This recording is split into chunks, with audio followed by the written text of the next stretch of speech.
En el corazón de África Occidental, mucho antes de la colonización europea, surgió una leyenda que ha perdurado durante siglos, la epopeya de Sundiata Keita, fundador del glorioso imperio de Mali.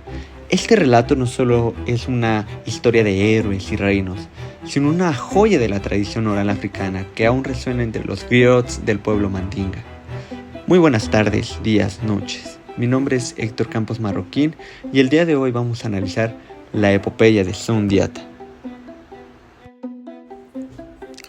Para comenzar con el desarrollo de este video, voy a mencionar por qué elegí esta obra.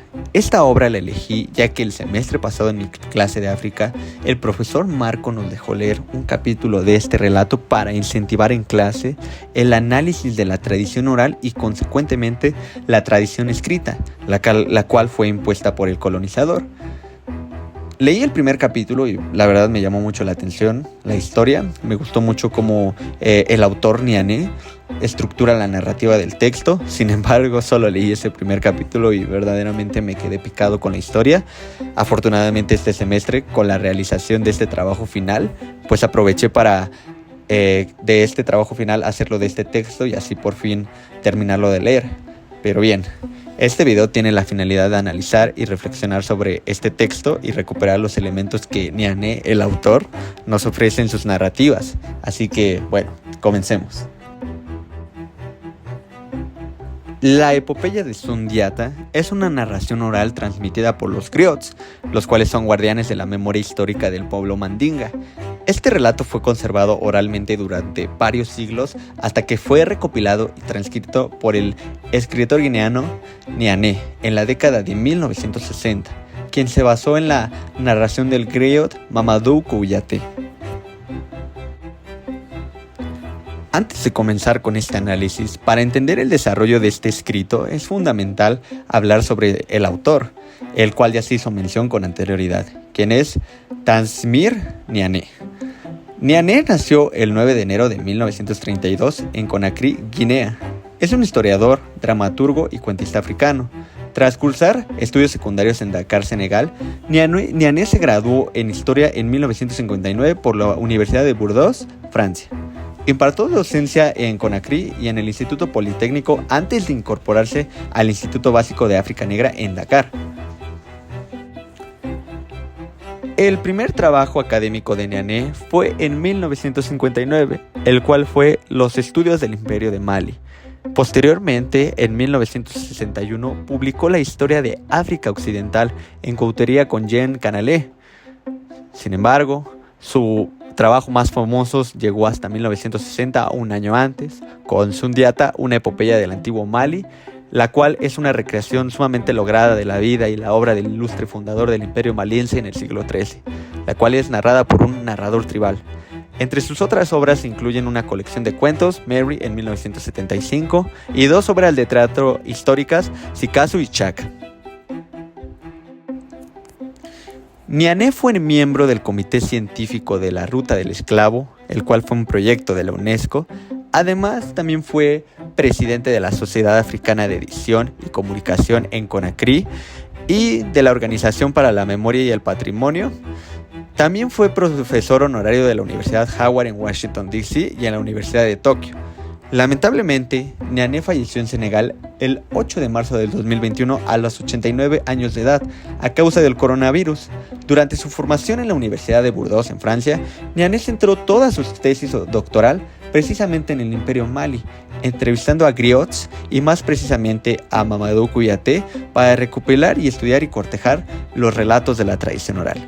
Como ya lo habíamos mencionado, de aquí surge su obra recopilatoria más famosa, Sundiata, una epopeya del antiguo Mali, obra de la que analizaremos el día de hoy. Sundiata Keita nace en el reino de Kangaba, hijo del rey Magan Konfata y de Sogolon Kenhou, una mujer de apariencia humilde, pero con un destino marcado por la profecía. A pesar de nacer con una discapacidad que le impide caminar, Sundiata demuestra una inteligencia y fuerzas extraordinarias. Tras la muerte de su padre, su madrastra, Sasouma Berité, persigue a Sundiata y a su madre, obligándolos al exilio. Durante este periodo, Sundiata crece y se fortalece en diversos reinos vecinos, adquiriendo habilidades de guerra y liderazgo. Cuando el cruel rey Sumaro Canté del reino de Sosó comienza a expandir su dominio, los pueblos oprimidos buscan a Sundiata. Regresa a su tierra y lidera una gran coalición en la batalla de Quirina, derrotando a Sumaro y fundando así el poderoso imperio de Mali. Dentro de este escrito podemos presenciar y analizar muchos elementos que nos ofrece el autor. La epopeya combina elementos mitológicos, religiosos y mágicos, con eventos históricos reales. Entre los elementos destacados podemos encontrar 1. El de la profecía con el nacimiento de Sundiata, el cual es anunciado por adivinos. 2. El del héroe mítico, que a pesar de su discapacidad, Sundiata se convierte en un héroe. 3. El de la magia y el simbolismo. Apariciones sobrenaturales, amuletos y hechizos es lo que podemos encontrar en este texto. 4. El de los valores tradicionales. Este texto nos muestra valores como el coraje, la lealtad, el respeto por los ancestros, el respeto por la sabiduría de los griots. Y 5. La construcción del Estado. En este texto podemos presenciar la consolidación de una unidad política y la legitimación del poder del emperador, el cual va a ser Sundiata. La epopeya fue transmitida de generación en generación por los griots, quienes memorizaban largas genealogías, batallas y relatos sagrados. Durante el periodo postcolonial, el interés por rescatar la memoria africana llevó a diversos investigadores como Niané a colaborar con griots tradicionales para preservar estos relatos por escrito, sin perder su riqueza oral. Este esfuerzo no solo ayudó a rescatar la historia de África desde la voz africana, sino que consolidó a la epopeya de Sundiata como una obra fundamental dentro de la literatura africana y del patrimonio oral de la humanidad. La epopeya de Sundiata no solo es una historia de conquistas y reyes, sino también es un símbolo de identidad, resistencia y memoria ancestral. En un continente cuya historia fue muchas veces silenciada, Sundiata Keita emerge como un héroe que une el mito y la realidad, recordándonos que el poder de la palabra es más duradero que el del hierro. Sin caer en ninguna especie de romantización precolonial, la relación que tiene este texto con la clase es el contexto en el cual está ambientada la historia, la cual se encuentra contextualizada en un periodo precolonial. Esto se puede presenciar en cómo se organizaban las sociedades africanas antes del contacto europeo, ya que la narrativa expone cómo los gobiernos que fueron parte de Mali ya contaban con sistemas de gobierno propios, estructuras jerárquicas, liderazgos carismáticos y reyes legítimos elegidos por linaje o por mérito. Otro elemento que podemos analizar es que la epopeya transmite los valores mandingas, como la valentía, la sabiduría, el respeto a los ancestros, la importancia de la oralidad y el papel de los griots, los narradores orales, como guardianes de la historia y la memoria colectiva. En clase vimos cómo los valores europeos, supuestamente, entre comillas, modernos y correctos, vinieron a sustituir la forma de ser, estar y las prácticas sociales de las localidades africanas. La relevancia de este libro es que durante la colonización, la transmisión oral de estas historias como la de Sundiata ayudaron a conservar la identidad cultural africana frente a los intentos europeos de imponer su lengua, historia y religión. La figura de Sundiata se convirtió en un símbolo de resistencia y soberanía africana, mostrando que la región de África tiene historia, resistiendo a esta ideología de que la historia en África es nula. Y bien, desde mi punto de vista, yo les recomendaría esta obra.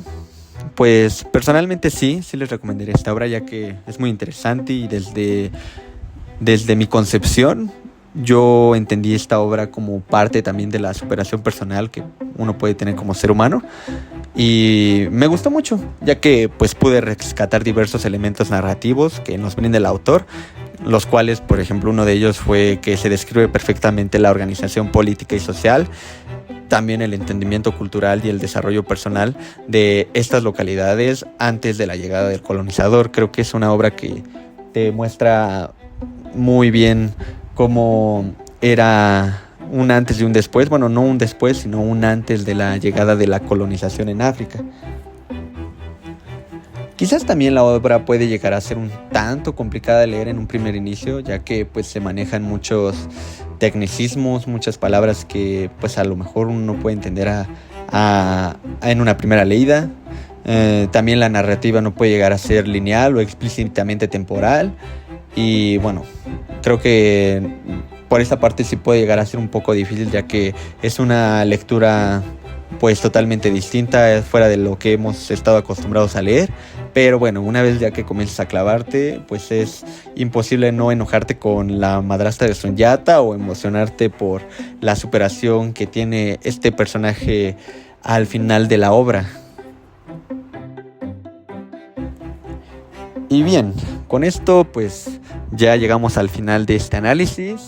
Les quiero agradecer mucho por el tiempo y el espacio que se tomaron para compartir este desarrollo de este análisis. Mi nombre es Héctor Campos y bueno, espero que se encuentren muy bien y les deseo una excelente tarde, noche, día.